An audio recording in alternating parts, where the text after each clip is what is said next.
Federal government says it's learning lessons from conflicts abroad and increasing spending on drones. Funding for drone technology will lift by at least $2 billion over the next decade. Defence correspondent Tom Lowry is in Parliament House. Hi, Tom. So why is Defence focusing on drones?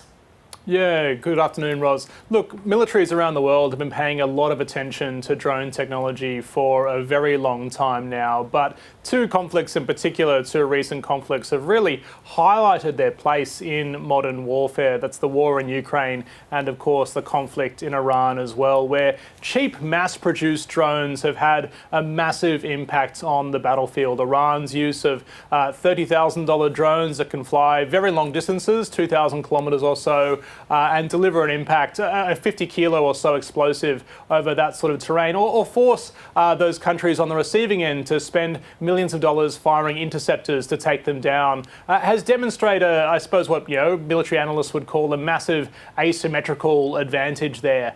Australia, it says, is taking note as well. The federal government announcing overnight it's going to increase funding for drone technology as part of the National Defence Strategy that's going to be released later on this week. At least $2 billion in extra funding over the next decade or so, on top of the $10 billion or so that was already expected. In the Australian context, we're talking about some different kinds of drones here. There are large, expensive platforms like the Ghost Shark and Ghost Bat that are already under development in Australia. These are highly capable but expensive platforms, both undersea in the case of the Ghost Shark or in the air in the case of the Ghost Bat. But the government says there's also money going into billions of dollars going into these sort of cheap mass-produced drones we have seen used on battlefields in places like Ukraine and Iran as well. Here's the Defence Industry Minister, Pat Conroy, speaking on those lessons that have been learned from abroad.